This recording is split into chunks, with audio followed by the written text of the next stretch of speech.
नमस्कार। आज हम भारत के एक बहुत ही बड़े और ambitious project great Nicobar project को समझने जा रहे हैं। ये सिर्फ एक कंस्ट्रक्शन प्रोजेक्ट नहीं है, बल्कि पब्लिक पॉलिसी, गवर्नेंस और नेशनल स्ट्रैटेजी की एक जबरदस्त केस स्टडी है। खास तौर पर जो लोग सिविल सर्विसेज की तैयारी कर रहे हैं, उनके लिए ये समझना बहुत जरूरी हो जाता है कि सरकार इतनी बड़ी पॉलिसीज बनाती कैसे हैं और उसके अलग अलग पहलू क्या होते हैं। तो सबसे बड़ा सवाल यही उठता है कि आखिर एक दूर दराज का द्वीप दुनिया भर के व्यापार और रणनीति का एक ग्लोबल हब बनेगा कैसे। इस प्रोजेक्ट के पीछे की जो सोच है, जो विजन है और इसका जो स्केल है, वही इसे इतना खास बना देता है। चलिए इस बड़े टॉपिक को आसानी से समझने के लिए हम इसे 5 हिस्सों में देखेंगे। सबसे पहले ये मेगा प्रोजेक्ट है क्या, फिर इसके एनवायरमेंटल पहलू क्या हैं, इसके बाद वहां के जनजातीय कल्याण की क्या योजना है, फिर समझेंगे इसकी रणनीतिक जरूरत क्यों है और आखिर में इन सबको जोड़कर पूरी तस्वीर देखेंगे। तो चलिए शुरू करते हैं पहले हिस्से से। ये मेगा प्रोजेक्ट आखिर है क्या। देखते हैं कि सरकारी योजना के मुताबिक ग्रेट निकोबार द्वीप पर असल में बनने क्या जा रहा है। इस पूरे प्रोजेक्ट के 4 मेन पिलर्स हैं। एक इंटरनेशनल कंटेनर ट्रांसशिपमेंट टर्मिनल, एक बिल्कुल नया यानी ग्रीनफील्ड इंटरनेशनल एयरपोर्ट, एक 450 MVA का गैस और सोलर पावर प्लांट और इन सब के साथ एक पूरी की पूरी इंटीग्रेटेड टाउनशिप। मतलब ये कोई एक दो चीजें बनाने का नहीं, बल्कि एक पूरा इकोसिस्टम बसाने का प्लान है। अब इस प्रोजेक्ट का स्केल, इसकी विशालता को समझने के लिए बस ये एक नंबर देखिए, 14.2 मिलियन। ये होने वाली है बनने वाले कंटेनर टर्मिनल की क्षमता, जिसे TEUs में मापा जाता है। ये इतनी जबरदस्त कैपेसिटी है कि ये ग्रेट निकोबार को इस पूरे रीजन का एक बहुत बड़ा शिपिंग हब बना सकती है। तो ये TEU आखिर है क्या चीज? इसका पूरा नाम है 20 फुट इक्विवेलेंट यूनिट। आसान भाषा में कहें तो शिपिंग की दुनिया में कार्गो की कैपेसिटी मापने का एक स्टैंडर्ड तरीका है। ये 20 फुट लंबे एक कंटेनर के बराबर होता है। इस एक डिटेल से ही प्रोजेक्ट के विशाल आकार का सही अंदाजा लग जाता है। ठीक है, प्रोजेक्ट बहुत बड़ा है, पर सवाल उठता है कि इतने बड़े प्रोजेक्ट का पर्यावरण पर क्या असर पड़ेगा।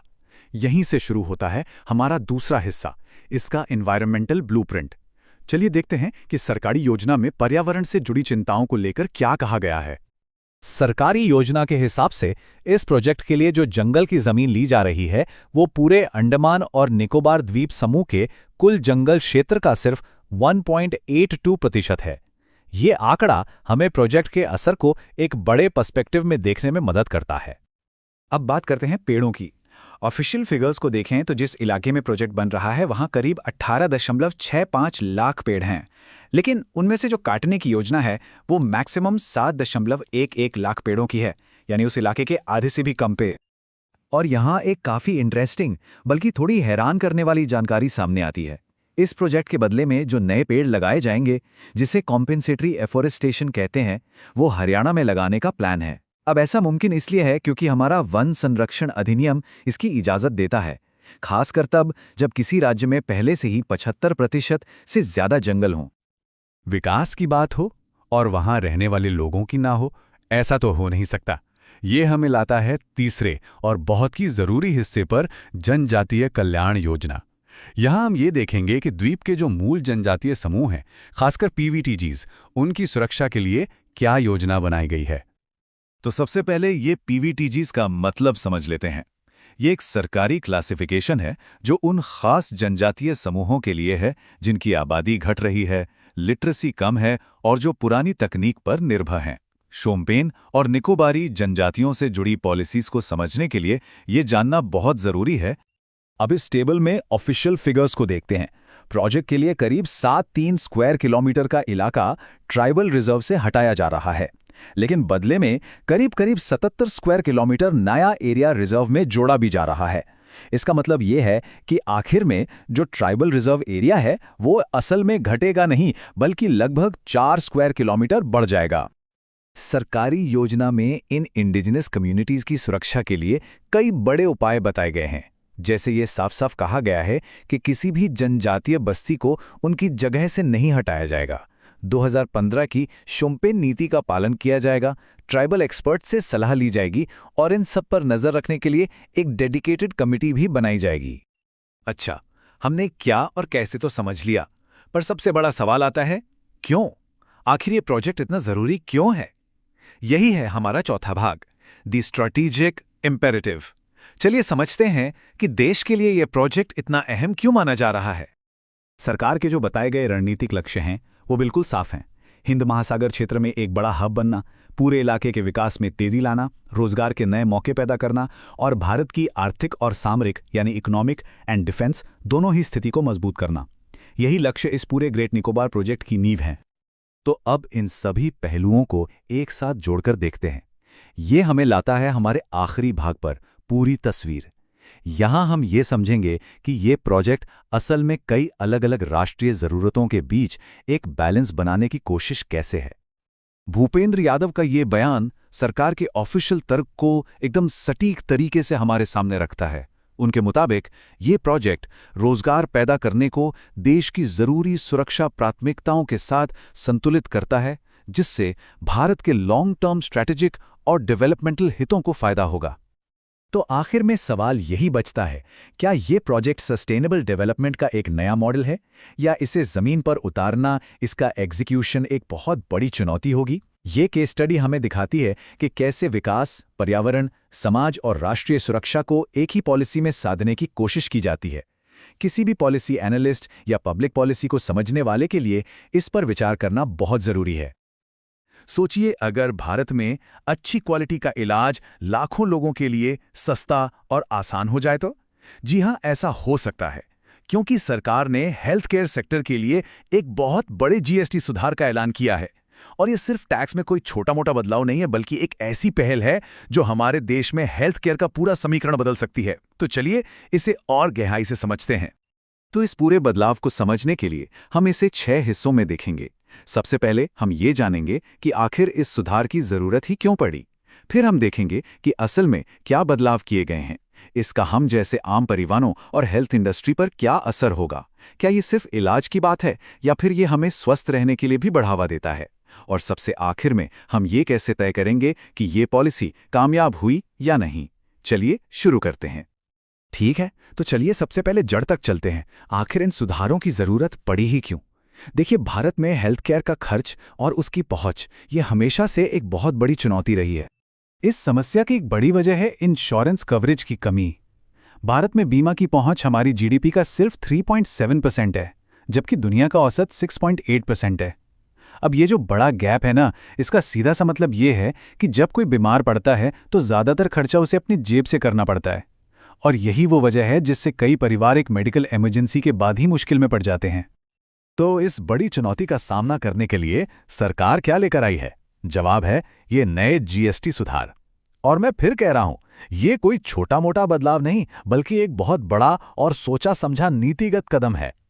इन सुधारों का मकसद बिल्कुल साफ है, इलाज को सस्ता बनाना और अच्छी क्वालिटी वाली हेल्थ केयर को ज्यादा से ज्यादा लोगों की पहुंच में लाना। इसे सिर्फ एक टैक्स एडजस्टमेंट की तरह देखना एक बहुत बड़ी गलती होगी। ये असल में हेल्थ केयर के पूरे इकोसिस्टम को बेहतर बनाने की एक सोची समझी रणनीति है। तो चलिए अब बात करते हैं उस चीज की जो सबसे ज्यादा मायने रखती है कि इन पॉलिसी में हुए बदलावों का हम जैसे आम लोगों पर, हमारे परिवार के बजट पर सीधा क्या असर पड़ने वाला है। यहां आती है सबसे बड़ी और सबसे अच्छी खबर आम परिवारों के लिए। हेल्थ और लाइफ इंश्योरेंस प्रीमियम पर लगने वाले जीएसटी को 18% से घटाकर 0 कर दिया गया है। जी हां, बिल्कुल 0। 22 सितंबर 2025 से ये 18% का सीधा सीधा बोझ खत्म। ये सच में एक बहुत बड़ा कदम है। मतलब साफ है, इंश्योरेंस अब सीधे सीधे 18% सस्ता हो जाएगा। सोचिए जरा, जो परिवार पहले इंश्योरेंस के लिए 50,000 रुपए देता था और उस पर 9,000 रुपए जीएसटी भरता था, अब वो सीधे सीधे 9,000 रुपए बचा पाएगा। ये बचत परिवारों को इंश्योरेंस लेने के लिए वाकई प्रोत्साहित कर सकती है। लेकिन एक बड़ा सवाल यहां ये उठता है, क्या इंश्योरेंस कंपनीज इस टैक्स कटौती का पूरा फायदा पॉलिसी होल्डर्स तक पहुंचने देंगी? इस पर नजर रखना बहुत जरूरी होगा ताकि यह पक्का हो सके कि इन सुधारों का असली लाभ आम आदमी तक पहुंचे। अच्छा, बात सिर्फ इंश्योरेंस की नहीं है, अस्पताल में भर्ती होने के खर्च पर भी ध्यान दिया गया है। यहां सरकार ने एक बहुत बैलेंस्ड अप्रोच अपनाई है। 5,000 रुपए रोजाना से कम वाले कमरों पर कोई जीएसटी नहीं लगेगा ताकि आम परिवारों पर बोझ ना पड़े।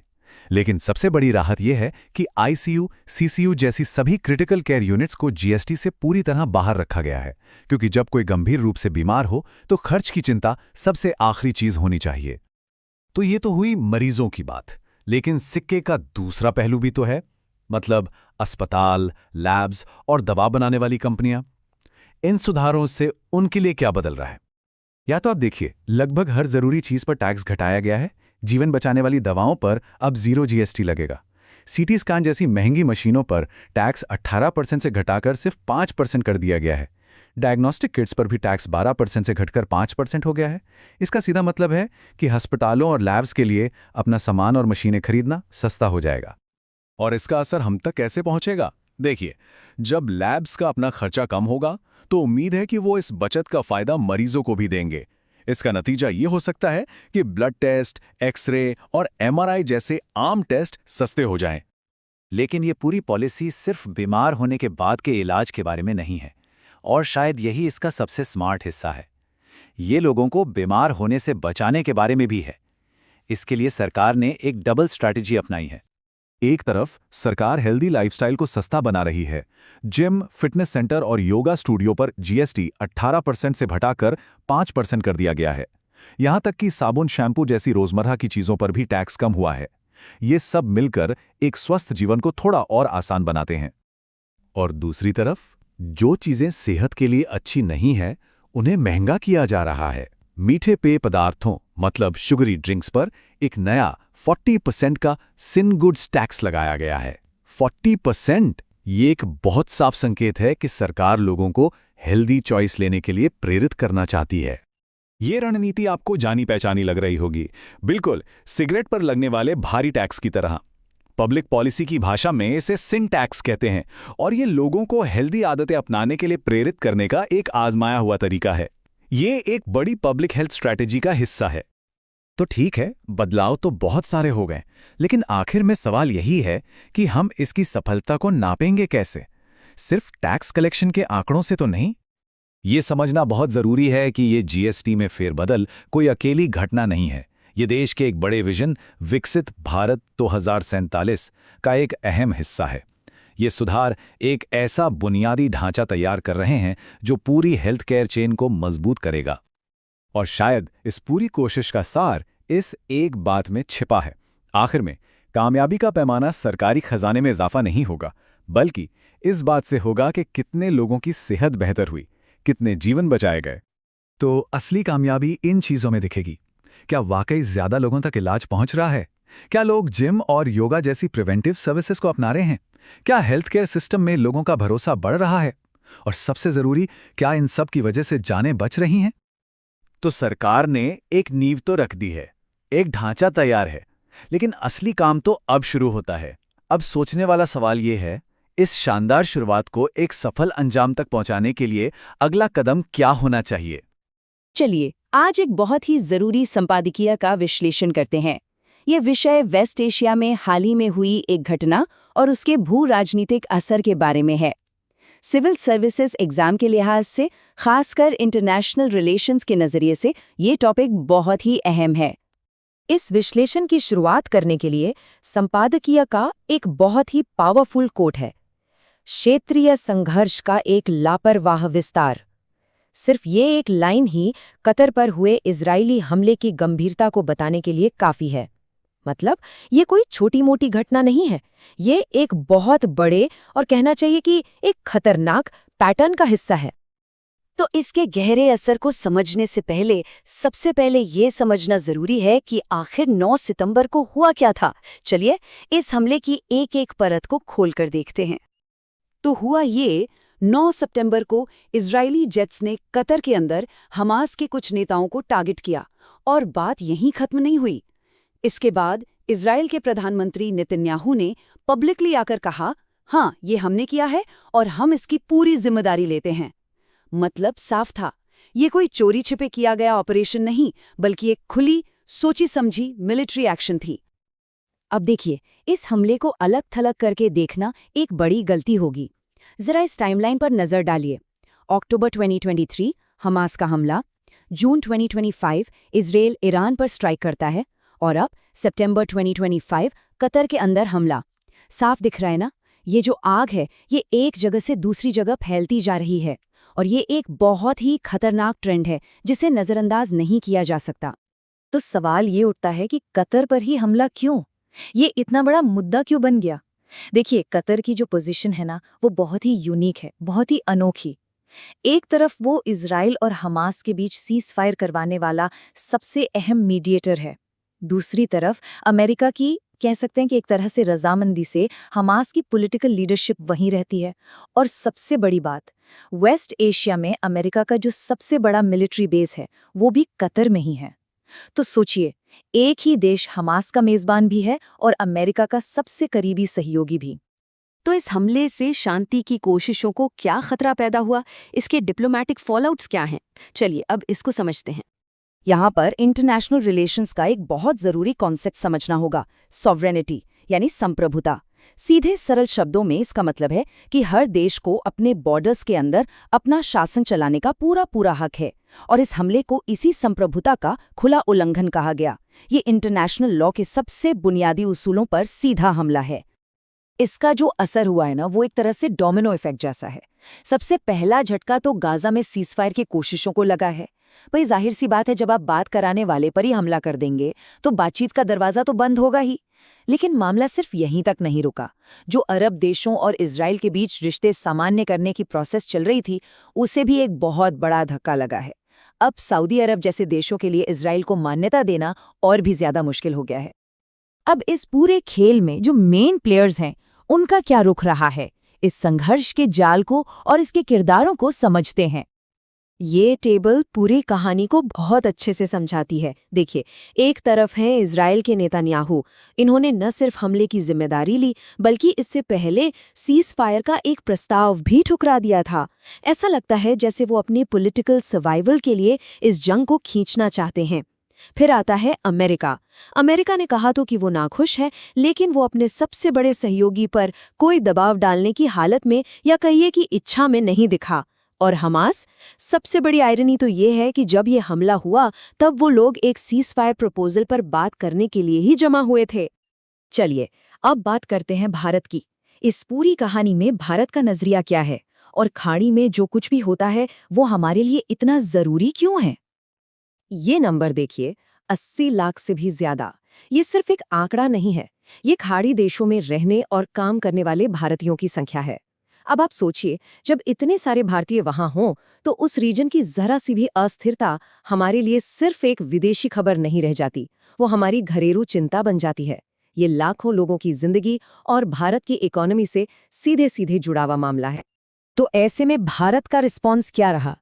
देखिए, भारत का जो ऑफिशियल स्टैंड है और जो संपादकीय रेकमेंड कर रहा है उसमें एक फर्क है।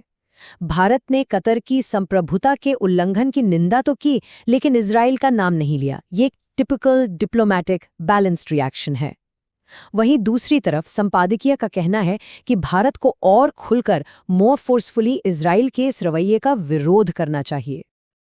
तो कुल मिलाकर संपादकीय ये कह रहा है कि भारत को सिर्फ एक मूक दर्शक बनकर नहीं रहना चाहिए, उसे एक एक्टिव रोल निभाना होगा। मतलब सिर्फ चिंता जाहिर करना काफी नहीं है, भारत को अपना विरोध ज्यादा मुखरता से दर्ज कराना होगा। दुनिया की दूसरी बड़ी ताकतों के साथ मिलकर वेस्ट एशिया में शांति बहाली के लिए काम करना होगा। और हाँ, मेंस की परीक्षा में अगर ऐसा कोई सवाल आता है तो ये पॉइंट्स एक बहुत अच्छा आंसर स्ट्रक्चर बनाने में मदद कर सकते हैं। और आखिर में ये पूरी बातचीत हमें एक बहुत बड़े सवाल पर लाकर छोड़ देती है। ये सवाल हर उस इंसान के लिए जरूरी है जो फॉरेन पॉलिसी को समझना चाहता है। सवाल ये है कि भारत जैसी एक उभरती हुई शक्ति अपने नेशनल इंटरेस्ट्स को बचाने और इंटरनेशनल रूल्स के उल्लंघन पर एक साफ स्टैंड लेने के दबाव के बीच ये बैलेंस कैसे बनाए? इस सवाल का जवाब ढूंढना आज की कॉम्प्लिकेटेड दुनिया को समझने के लिए बहुत जरूरी है। चलिए आज एक ऐसे मुद्दे पर बात करते हैं जो बहुत संवेदनशील है और साथ ही उन लोगों के लिए बेहद जरूरी है जो सिविल सेवा परीक्षाओं की तैयारी कर रहे हैं। हम बात करने वाले हैं भारत में दशकों से रह रहे श्रीलंकाई तमिल शरणार्थियों की। और हाल ही में सरकार ने एक आदेश जारी किया है जिसने उनकी जिंदगी में एक नया मोड़ ला दिया है। तो आखिर क्या है ये पूरा मामला? आइए गहराई से समझते हैं। तो सवाल यही उठता है, सरकार का ये नया कानून उन्हें सुरक्षा तो देता है, पर क्या ये उन्हें एक भविष्य भी दे पाएगा?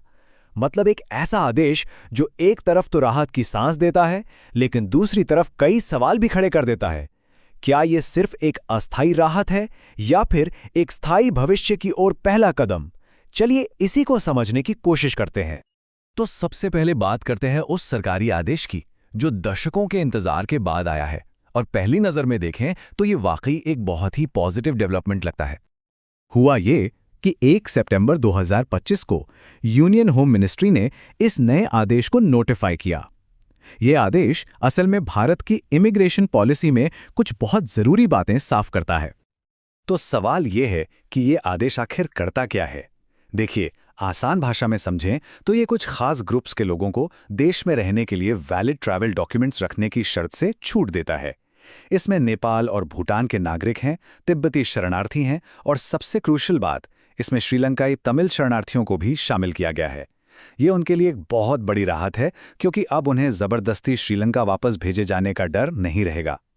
हाँ, एक शर्त है कि वो 9 जनवरी 2015 तक भारत आ चुके हों। पर ये राहत ये यूं ही नहीं मिल गई। इसके पीछे दशकों का लंबा और अनिश्चित इंतजार है। ये समझने के लिए कि ये सफ़र कितना लंबा और मुश्किल रहा है, थोड़ा सा इतिहास में चलना होगा। ये जो टाइमलाइन आप देख रहे हैं, ये बताती है कि ये कोई आज की समस्या नहीं है। कई लोग तो 1990 के दशक से यहाँ रह रहे हैं। सोचिए, 2009 में श्रीलंका का गृह युद्ध भी खत्म हो गया, लेकिन फिर भी उनकी स्थिति में कोई सुधार नहीं हुआ। सब कुछ अनिश्चित था। और अब जाके 2025 में उन्हें कानूनी तौर पर थोड़ी राहत मिली है। मतलब लगभग 30 साल का लंबा इंतजार। लेकिन यहीं पर कहानी में एक बहुत बड़ा लेकिन आता है। ये आदेश उन्हें सुरक्षा तो दे देता है, पर उस सबसे बड़ी कानूनी दीवार को नहीं तोड़ता जो इन शरणार्थियों के रास्ते में खड़ी है। और वो दीवार है अवैध प्रवासी का टैग। जी हां, कानून की नज़र में इन शरणार्थियों को इल्लीगल माइग्रेंट माना जाता है। और ये सिर्फ एक शब्द नहीं है, ये एक लीगल स्टेटस है जिसके बहुत ही गंभीर नतीजे होते हैं। सच कहें तो यही वो टैग है जो उनके भविष्य की राह में सबसे बड़ा कांटा बना हुआ है। और ये एक तरह का चक्रव्यूह बन जाता है जिसमें वो बुरी तरह फंस गए हैं। देखिए, होता क्या है, अवैध प्रवासी का टैग लगा है तो वो नागरिकता के लिए अप्लाई नहीं कर सकते। अच्छा, नागरिकता तो बहुत दूर की बात है, उन्हें लॉन्ग टर्म वीज़ा यानी LTV तक नहीं मिल पाता। और बिना LTV के ना अच्छी नौकरी मिलती है, ना हायर एजुकेशन का मौका। तो वो एक ऐसी कानूनी उलझन में फंसे हैं जहां से आगे बढ़ने का कोई रास्ता ही नहीं दिखता। अब एक और जरूरी बात पर गौर करते हैं। जब हम भारत में दूसरे शरणार्थी समूहों से तुलना करते हैं तो एक बड़ा फर्क नजर आता है। जैसे तिब्बती शरणार्थियों को सर्टिफिकेट ऑफ आइडेंटिटी दिया जाता है, जिससे उन्हें एक साफ कानूनी पहचान मिलती है, पर श्रीलंकाई तमिल शरणार्थियों के पास ऐसा कोई डॉक्यूमेंट नहीं है। और ये जो फर्क है, ये उनकी मुश्किलों को और भी ज्यादा बढ़ा देता है। तो अब तक हमें समस्या तो साफ साफ समझ आ गई है, लेकिन सवाल यह है कि इसका हल क्या है? क्या कोई रास्ता है? चलिए अब उन संभावित समाधानों पर बात करते हैं जो इस दशकों पुरानी गुत्थी को सुलझा सकते हैं। जो एक्सपर्ट्स हैं वो मोटे तौर पर 3 रास्ते सुझाते हैं। पहला, सरकार को LTV यानी लॉन्ग टर्म वीज़ा देने के नियमों में थोड़ी ढील देनी चाहिए, ताकि जो योग्य शरणार्थी हैं उन्हें कम से कम काम करने और पढ़ने का मौका तो मिले। दूसरा रास्ता है स्वैच्छिक वापसी का, मतलब जो लोग अपनी मर्जी से वापस जाना चाहते हैं उनके लिए भारत और श्रीलंका मिलकर एक अच्छी सहायता योजना बनाए। और तीसरा, जो लोग यहीं अपनी जिंदगी बसा चुके हैं, यहाँ रच बस गए हैं, उनके लिए लोकल इंटीग्रेशन के विकल्प तलाशे जाने चाहिए।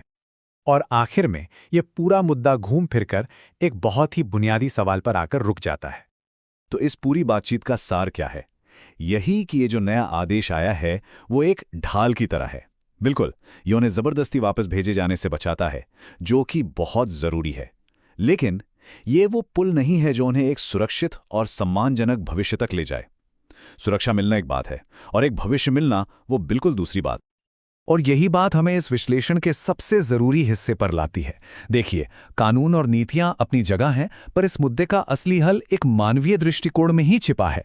एक ऐसा नजरिया जो उन लोगों की गरिमा और भविष्य को सबसे ऊपर रखे, जो दशकों से एक अनिश्चितता में जी रहे हैं।